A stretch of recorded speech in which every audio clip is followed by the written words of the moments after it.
দুপুরে রান্না কমপ্লিট হওয়ার পর কর্তামশাই বলল চলো গেড়ি তুলতে যাবো। বরজের সামনে একটা ছোট্ট পুকুর আছে, তোমাদেরকে আগেই দেখেছিলাম, সেখানে ও তুলবে গেড়ি আর আমি এখানে ঘুরতে এসেছি। কি বড় বড় দেখাচ্ছে, নেমে পড়তে ছোট ছোট দেখ তো। আর একটা দুটো দেখা যাচ্ছে এই সামনেরগুলো, সবগুলাই তো হেলচানি পড়েছে। আমি মোরগের জন্য দুটো ঘাস তুলে নিলাম। এই ঘাসটাকে তোমাদের ওখানে কী বলে কমেন্টে জানিও। তারপর কর্তামশাইকে জিজ্ঞাসা করে আমি বরজের ভেতরে ঢুকতে চলে এলাম।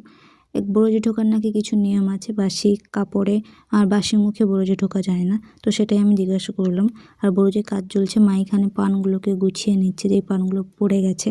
তারপর আমাকে মা বলল খড়িগুলোকে গুঁড়িয়ে নিতে, যেগুলো জ্বালানি হবে। আমি তো ঠিকঠাক পারছি না, একটা গুঁড়াচ্ছি আর একটা পড়ে যাচ্ছে, তো যতগুলো পারলাম ততগুলোকেই চটপট করে গুঁড়িয়ে নিয়ে বাইরে রেখে দিয়ে চলে এলাম। তোমরা হয়তো আগে অনেকেই দেখেছো, কিন্তু আমি প্রথমবার বরজের মধ্যে ঢুকলাম। চারিপাশে সবুজ সবুজ, বেশ দেখতে ভালো লাগছে। তো এখানে কি কাজ হচ্ছে, যে দাদুটা কাজ করছে তার কাছে নিয়ে যাচ্ছি, চলো দেখবে। এটাকে বলে পান গাছ উলা চলছে, মানে পান গাছ যখন বড় হয়ে চালে ঠেকে যায় তখন সেটাকে আবার ওপর থেকে ছাড়িয়ে নামিয়ে ছোট ছোট করে বাঁধা হয়, যেগুলো আবার বড় হয়ে আবার চালে চলে যাবে।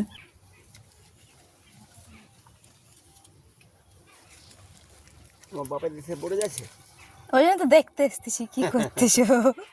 তোমার দেশে কি চাষ হয়? ফুল চাষ।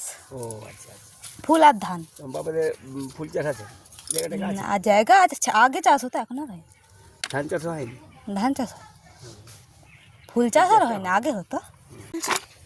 ও অনেক হয়েছে, এরা জামা পরে হয়েছে গায়ে। সব হেলচানি হয়ে গেল না, হেলচানি পড়ে গেছে।